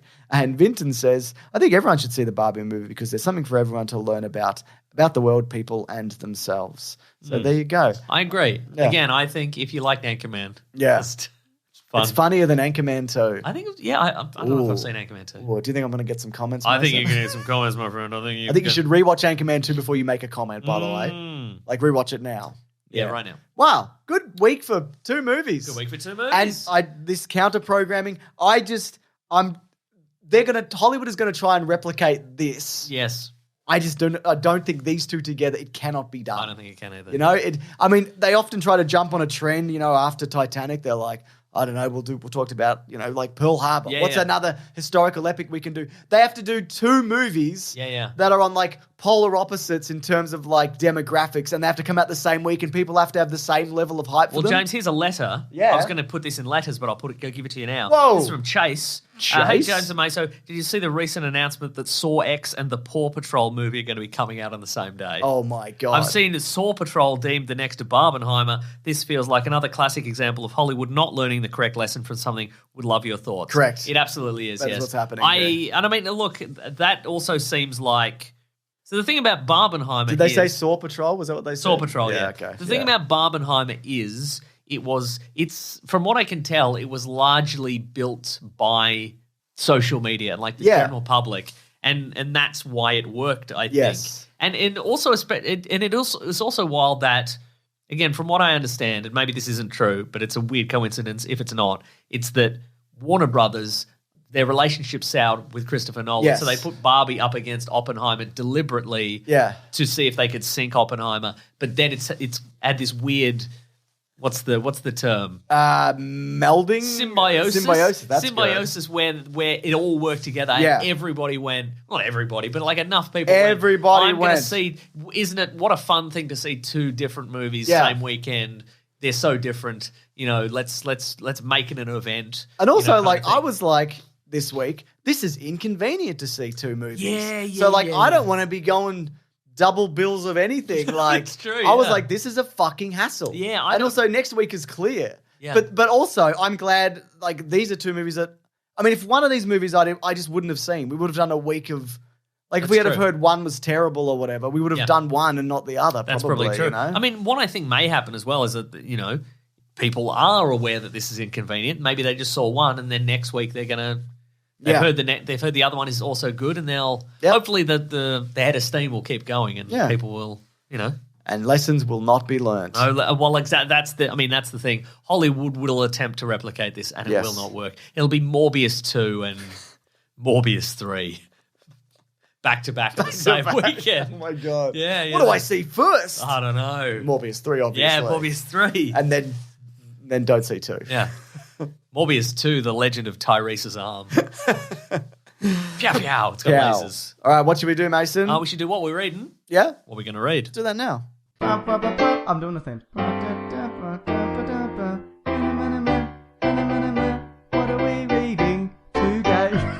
Well, Mason, this is the segment where we talk about what's up. And what's up with you? That's What a have you been great reading? question. I've got one. Okay, go I ahead. watched the first 2 episodes with my son of My Adventures with Superman. Oh, good.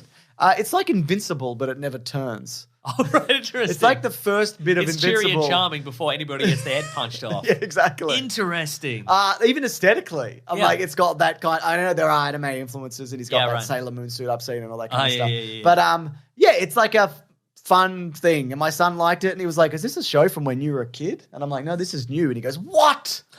He didn't know. Wow. Yeah, I'm like, this is new to me. My goodness. But no, I enjoyed it. I think I'm Okay. going to continue watching it with my son. Interesting. I read the first 2 issues of a comic book on Skybound called Void Rivals. I've read Void Rivals. Which is- Rivals. I've read the first one. Interesting. So it's Robert Kirkman Yes. is writing it, and I'm gonna buy second Void Rivals now. so it's You gonna do the twist? I'll explain them. So the first issue is about 2 humanoid aliens from 2 rival like alien races Yeah, man. who are engaged in a war, but two of their spaceships crash on like an asteroid. I already bought part 2. I There you pre-ordered go. it. It's Sorry. time to read part 2. It is, yeah. And they're like, and they crash separately on this rock, and they nearly come to blows, and they're going to kill one another. But then they find some common ground, and they're like, okay, well, it's time to maybe we can salvage components of my ship and your ship, Yeah. and we'll put it all together. And it's like, where is this leading? Yeah. And anyway, spoilers. Time for spoilers. They're like, maybe we can get some parts off that ship. Oh, there's a crashed ship. Anyway, that ship turns out to be Jetfire from the Transformers, and we're in a Transformers universe. Yep. Somehow. And he's been there for like a million years. So this is That's the first issue. Yeah. I haven't read the second one. Okay, so Yeah. this is part of what's called the Energon universe, which is apparently now it's Hasbro's. It's going to be part of their Transformers and G.I. Joe universe, but they're Okay, also adding yeah. new elements, and they've gotten Robert Kirkman. Yeah. So Invincible, speaking of, and The Yeah. Walking Dead, and a trillion other things is leading this up, God, imagine a movie like this. right? Oh, like Where they- Jetfire was they- in it. They don't reveal that, so it's like Oppenheimer, but they're like, how do we get some? We're running out of plutonium. Oh, maybe there's some plutonium in there, and it's Grimlock. And he eats you. in that dinosaur's mouth. Yeah, it's Cool. really interesting. Yeah, I really like the first one. and the second one's good? The second issue has an even more obscure reference in it. Is it like Rob the Space Knight or something? No, it's still Transformers based. Okay. But it's even more. All right, maybe I'll Yeah. read that tonight. Yep, please do. Great. What else? I haven't watched The Bear yet, No? so I don't know if they're ever going to catch that bear. I can spoil it for you now. Whether they catch the bear. They shoot the bear in that first episode. Oh, man. And then the bear's in the ICU. And they're all remorseful. So they're all huddling around the bear's bed while it's in a coma. Yeah, wow. And then in the last episode, it wakes up from the coma and it kills everybody Oh, my God. in the hospital room. Wow, okay. Yeah. Even the main guy from The Bear. You know the guy that everybody loves? Yeah. Yeah, it just kills him first. Damn. Yeah. Who's going to make the sandwiches in season 3 of The Bear? Well, that's what the bear said. So the bear got kind of meta. Yeah. He killed So did he feel remorseful? I don't think so. I think it was more kind of just thinking out loud. Wow. Wow. I Yeah. mean, you would wonder, wouldn't you? Yeah. I didn't know the bear could talk either. Yeah. I wonder if because maybe he just saw a bunch of people around his hospital bed and he killed them all. Yeah. And then after that, he realized it was the cast of the TV series The Bear. Exactly. Yeah. Yeah. So I don't know whether they're going to recast everybody. Like, is it? You can't recast The Bear. No. Did you go with like the MASH effect? You familiar with this? Yes. Where you basically the next people you write into the show are the opposites of the current ones. So since Jeremy Allen White was killed by that bear, you get Michael Ian Black. Exactly. Yeah. Interesting. And so forth. Instead of a bear, you might do a dolphin, Yeah, nice. Nice. which is the opposite of a bear. So we're talking Flipper starring Michael Ian Black. exactly. Okay, right. Interesting. Perfect. Yeah. Shall we move on? We should move on momentarily. All right. Because the next segment's called Letters. And we treat ourselves to a letters theme that I play off my phone. And it's right here. Yeah. The classic one was Letters, oh letters, we love you. Some letters, they're only a day away. we're going to hear right now. We're going to do letters. We are going to do letters. We did a Ninja Turtles Let's Play this week, didn't we? Yes, we Big did. Sandwich.co Oh my of God, the arcade and then another game. That's right. All the way through, baby. That's a bigsandwich.co. It's exclusive. It's paywalled. You cannot get to it unless you give us some money. That's There's also a bunch of other stuff that's there. That's right. The whole back catalogue's already. Don't you want to see 2 men play Ninja Turtles the arcade game? Yes, I do. Yeah, nice. And in addition to that, we're doing the Michael Bay Ninja Turtles movie starting this week for Caravan of Garbage. Oh, I didn't yeah. mention that at the end of the last video, I don't think, but we are doing that. That's so exciting. That's cool. Anyway, Mason, if you do want to reach the show, hashtag weeklyplanetpod on Twitter or weeklyplanetpod@gmail.com. Now, Collins reminded me that it's actually been 2 years since Snake Eyes was released. Oh, wow. We were actually supposed to look at the Snake Eyes movie this week, but we're not going to do 3 movies in a week. Oh, my God. There is a gap next week. Much as I'd love to say 3 best movies ever in a week. I would love that. There simply is not time. But so there's a gap next week, and then it's Ninja Turtles. So next week, would you like to do Snake Eyes for real, though? Actually, let's do Snake could do Eyes. Snake Eyes, So if you haven't watched my it, God. now's the opportunity. The Snake Eyes anniversary episode. That's exciting. Snake-iversary. Oh, Did you see there might be a Snake God. Eyes video game? No? Yeah, they might be developing a Snake Eyes Whoa, video it could game. be part of that thing I mentioned earlier. That's right. Did I say hashtag weeklyplanetpod and weeklyplanetpod@gmail.com already? Yes. Great. This is from Deej. Who Ooh. says hashtag weeklyplanetpod. With Spider-Man 2 releasing later this year, there's a lot of speculation as to who Venom is. Did you hear that it's not Eddie Brock in that game? Yes. Apparently. Could be almost anybody. Here we go. Apparently in the video game universe, Eddie Brock and Peter Parker haven't met. So who? Oh. Maybe it's Peter. Maybe it's Harry Osborn. It's Harry, right? I think it's Harry, yeah. Yeah. Yeah. Has he been a Venom before? We know he's been a Goblin. He has been a goblin, hasn't he? Yeah. It's He true. goes, Goblin. It might be Norman Osborn. Could be. Could it be Miles? Because Peter does get the suit in it. He Yeah, that's has true. the black suit. I don't think it'll Yeah. be Miles. Could be Craven. Could be Kraven. Yeah, Because Craven does seem to not particularly care for that Spider-Man character. that's true. Craven's had the symbiote before. He has. I mean, that's they true, all yeah. have, haven't Yeah, they? yeah. Anything else? I don't know. I think it's probably Harry. What about you, Mason? I'm going to find an email. I'll do this I had then. one from earlier. Oh, yeah, you did your email already. That's right. This is from But I'll Nation- find another one. That's fine. This is from Nations of Eagles who said, hey, James and Meso, really excited to go see Oppenheimer in the next few days. While I haven't seen it yet, I imagine it's about Oppie's regret on making something that'll change history for the worst. Is there a video or bit you've done on the pod that you've immediately regretted putting out there? Really love listening to the pod each week. Hashtag Weekly Planet Pod. Yes. Oh. It's when I make an obvious error Yes. that I should have picked up on because I Okay. know people will just remind me of it. Interesting. Or I don't clarify a point clear enough and people correct me on a thing that I already know. Ah, yeah, okay. Those right. are my, and That'll do also it. like there's a bunch of videos that I don't like that I don't watch. It's most of them. They go out in the world and they disappear to me. Right, okay, They're yeah. gone. Yeah. Yeah. I don't know. I try not to say anything too mean about anybody. I think that's No. one thing we've learned about this sort of thing. Is Yeah. like, very rarely does anybody set up to make a bad.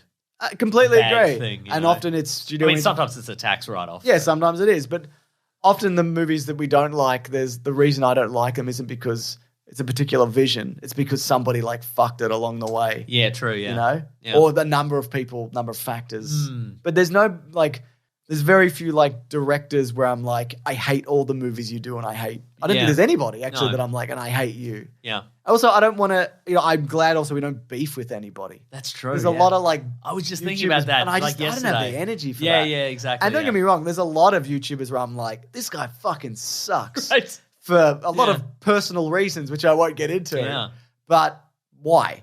Yeah, exactly. What would I be doing? Also, I think oftentimes you hear behind the scenes stories, not necessarily about like YouTube people, but often like, CNN, all the big Yeah. news networks comment, and people get on and they get in huge beefs with each other, on the air, and then afterwards they're just like, "Oh, was that good? Good Yeah. work," kind of thing. It's like, Yeah. none of you believe in any of this. No, of I course don't want to not. have an argument with somebody who's like, "Actually, Barbie's woke" or whatever, and then you've finished the argument and you get all riled up, and they're like, "Good Yeah. content there. We've done that." And Exactly. it's like, you don't believe in any No, of this. yeah. What are you doing? Exactly. You know?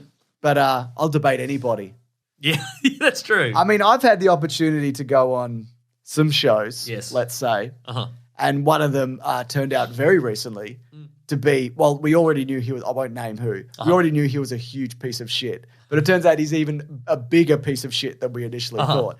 And I'm so glad, and it was about Wonder Woman. It was like, Yeah. come on and talk about Wonder Woman. And I couldn't do it for whatever reason, and also I was like, even if I could do this, I don't want to do this. Yeah. I don't want to get in this fucking sphere. Yeah. And I'm so glad I didn't do Yeah. it. Like, oh God, I would have never heard the end of it. Yeah. My God. So the lesson here is, if anybody asks you to do something, say no. Exactly. You know? Yeah. It might be a new opportunity for me.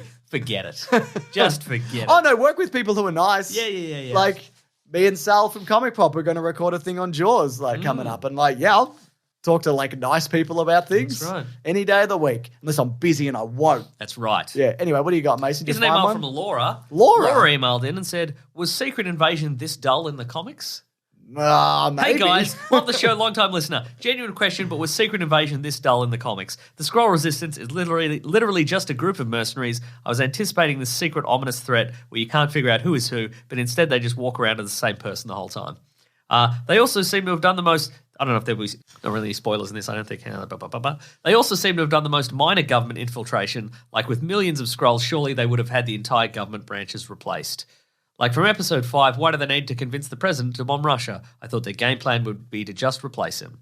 I don't know. I didn't see episode 5. I couldn't tell you. Okay, I'm going to watch it. But look, as somebody who heartily endorsed this show before it came out. That's in right. Paid advertisement. Oh, yeah. I actually still think it's not very great. Interesting. But I'll stand by that. Well, see, the thing about... I mean, look at the cast. Why is this like... I feel... Look, I It don't, should be great, right? Emilia Clarke has gotten in on like the tail end of Marvel, and the tail end of the Terminator franchise, and the tail end of the Han Solo universe. Oh yeah, yeah. But I mean, her and Olivia Colman, and I mean, Samuel L. Jackson's the in guy it. from Barbie, whose name I cannot recall, but it's Kingsley Ben related. Yep. Don Cheadle's in it. Yeah, it's a great cast. The thing is, I think that the reason that the comic book version works is because they can be any superhero. They can be any superhero, and nobody's contract with Marvel Comics has run out, and you can't use them anymore. Yeah, because there's no Robert Downey Jr. Is out of contract, and so they killed his character, and you can't bring him back. Everybody's still in. You don't have to. You don't have to pay anybody $10 million for a brief appearance where you go, oh, it's Thor, but actually he's a Skrull or whatever. Yeah. So you are really just reduced to they're in. The entire premise of Secret Invasion in the comic books was that the Skrulls had developed a method to transform into various heroes, take all their memories and all their powers, and so they were indistinguishable from the heroes, and a lot of them had been sleeper agents for Could make years. a good movie. Could make an incredible movie. In 2017. That's exactly right. But you can't do that with this because, like I said, you got to, can you get a Hemsworth in for this or, and so they've had to go, well, they're just copying regular people. Maybe you do if you're going to do it like this small scale, I don't know, Nick Fury's in space and set it on a spaceship. Right. He's got an Earth crew or something. Do it like Aliens or like The Thing. Yeah, that where could it's work. like, well, this guy in the government's a Skrull. Great. I don't know who that is. We've just met him, so that's the thing, because there's not enough. There's not. I mean, they sort of. We got Martin Freeman in for an episode. Yeah. But there's no. And also because it's sort of been built, there's no way to build the infrastructure for it. There's almost no characters in. And again, because there are hundreds of characters in the comic book universe, you can just take a bunch of them and go, hey, remember that appearance where they said that? Well, they were a Skrull then, or what have you. But in this, there's not enough. Yeah. There's not enough characters, and there's not. How long ago was this person a Skrull? Yeah. I don't know, at the start of the series, maybe. Yeah, maybe a little bit before. Yeah, that's exactly right. There's no room to. There haven't been enough events that you can point to and go, well, that's when they were a Skrull. Yeah. So, Yeah. I mean, there might have been if they tied it in closer to some other stuff, and as you mentioned, got some of the actual superheroes in it. But I think this might be the first Marvel show where we just don't do a review video for. Maybe. I mean, I don't even know if I'm going to finish it this week. I mean, I might. But You might. I also, what do I say? Yeah. I don't know. It was all right. Was it though? I don't know. Yeah. Was it? I don't know. Oh my goodness. It could just be us looking at like the Wikipedia plot summary of every episode and being like, Rhodey runs down the street. Yeah. Was that good? Was that good? That's the thing, right? Like, I couldn't even recount to you what that thing happened. Well, Martin Freeman fell off a roof. Did he? That was good, right? It was good. Did he though? Yeah, I think so. Or he got shot or something. Yeah. Yeah. Did he though? I don't know.